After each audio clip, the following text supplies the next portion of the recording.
You do not have to announce that you are leaving God before your heart begins to move away from Him. You can still believe, attend church, listen to Christian messages, and speak the language of faith.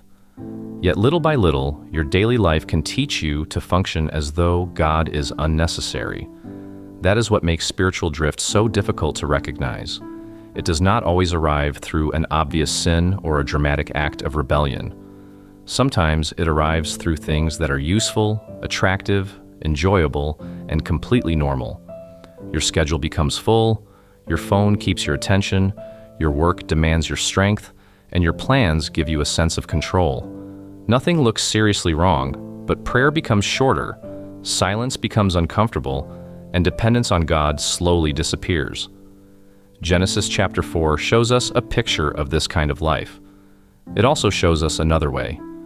There are 5 quiet patterns we need to recognize because what looks harmless can gradually train the soul to live far from God.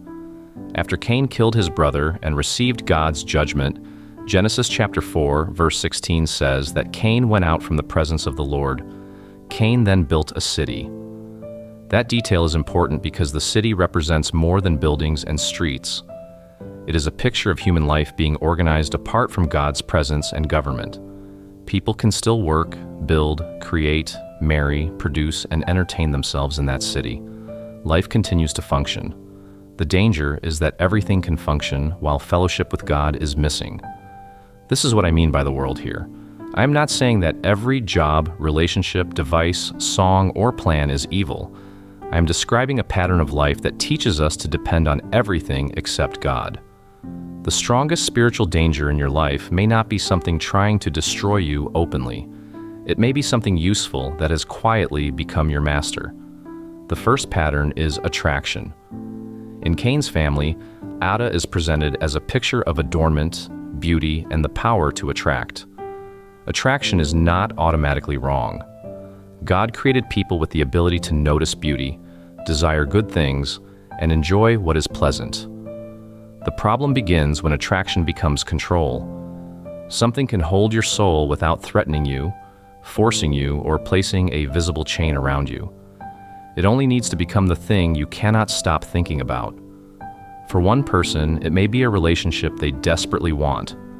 For another, it may be approval, attention, success, appearance, entertainment, or the future they have imagined. It may even be the phone in your hand. Every time a quiet moment appears, and before you can examine your heart or speak to God, your hand reaches for another notification, another video, or another conversation. The device is not forcing you. The attraction is doing the work. Here's the question that reveals it. What has the power to control your peace? If you receive it, you feel alive. If you lose it, your entire inner world collapses. If God asks you to release it, obedience feels like injury. That does not necessarily mean the thing itself is evil. It may mean your attachment to it has become stronger than your surrender to God. The first way the world pulls you away from God is by keeping your soul attached without using chains. The second pattern is the pursuit of shadows. Zillah is presented as a picture of shade or shadow, something that appears real but has no substance of its own. A shadow can resemble the shape of something without possessing its reality. That is why a substitute can be so convincing. It promises the feeling of love without the character of love. It promises significance without purpose, confidence without identity, and comfort without healing what is happening inside you. Imagine someone building their whole emotional life around a relationship that exists mostly in their expectations. They are not responding to what the relationship truly is. They are responding to what they hope it will become. They excuse manipulation because they are protecting the dream. They ignore the absence of peace because they are afraid of losing the image. When the relationship finally breaks, the pain is real, but it may also reveal that they were holding a shadow. The same thing can happen with achievement.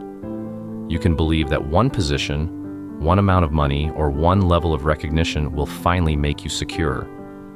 Then you reach it and discover that the deeper hunger is still there. The problem was not that the achievement had no value. The problem was asking it to provide something it was never able to give. God is the source from whom we learn what love, comfort, identity, and security truly are. When we avoid Him, we become easier to satisfy with imitations. So do not only ask, "What am I pursuing?" Ask, "What have I expected this thing to do for my soul?" The second way the world pulls you away from God is by giving you a shadow convincing enough to keep you from seeking the reality. The third pattern is work without deeper purpose. Jabal is connected with tents and livestock, giving us a picture of employment and self-support. Work is necessary.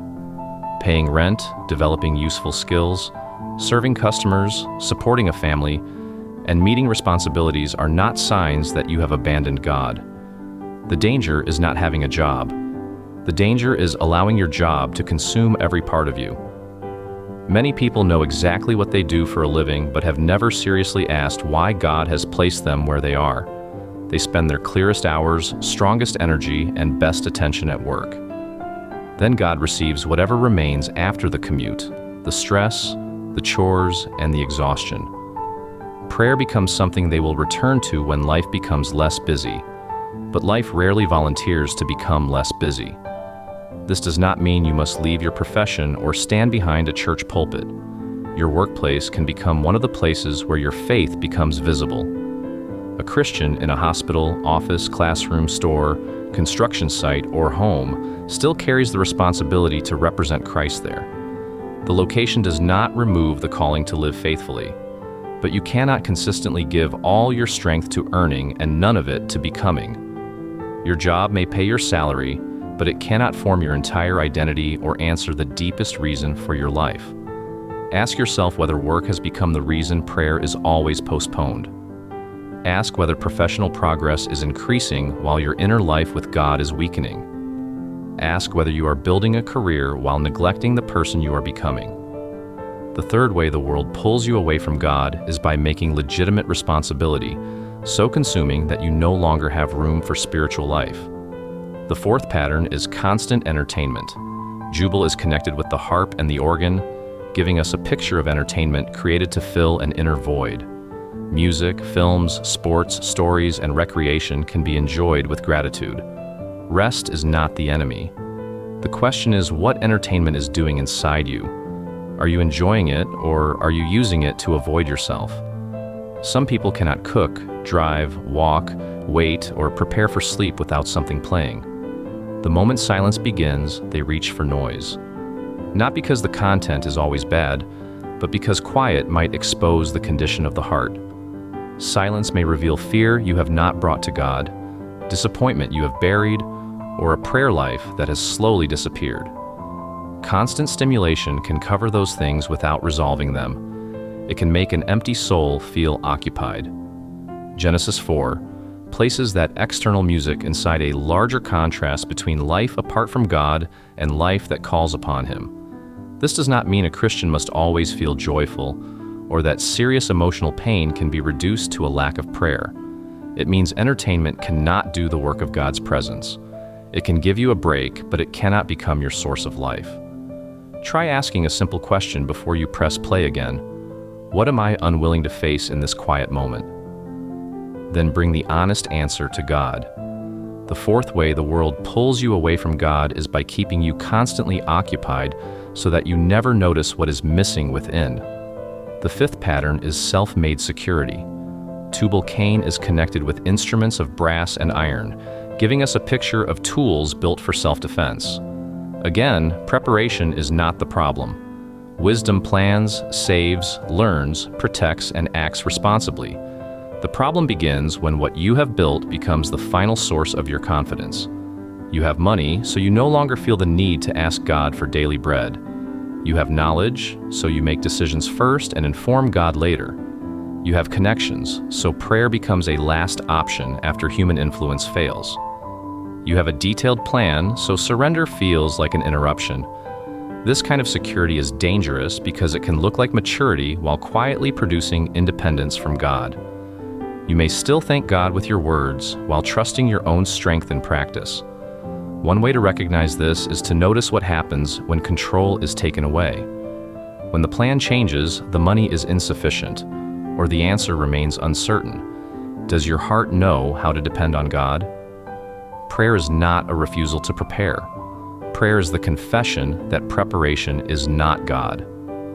The fifth way the world pulls you away from God is by giving you enough human support to make spiritual dependence feel optional.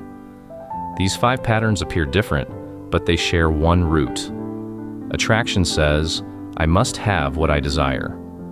The shadow says, this substitute will satisfy me.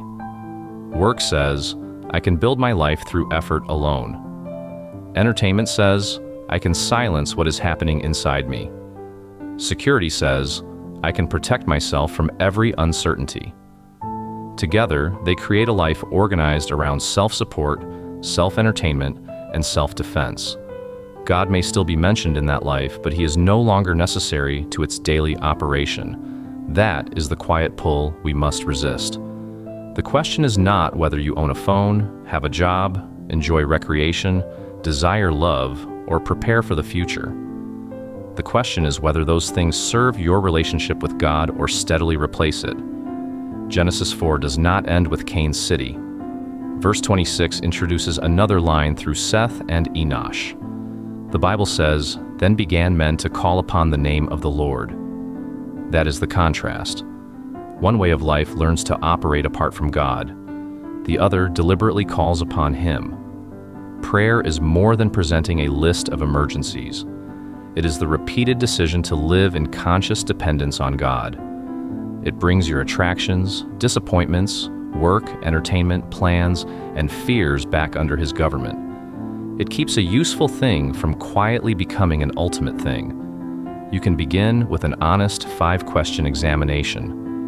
What repeatedly controls my attention? What shadow am I expecting to satisfy my soul? Has my work left any meaningful room for God? Am I using entertainment to avoid what I need to face? What source of security has made prayer feel optional? Do not answer those questions for someone else. Let them expose your own life. Then choose the area in which dependence on God has become weakest and bring it back into prayer. You may need to release an unhealthy attachment, question an imagined future, protect time with God from your schedule, sit honestly in silence, or surrender a plan you have been trying to control.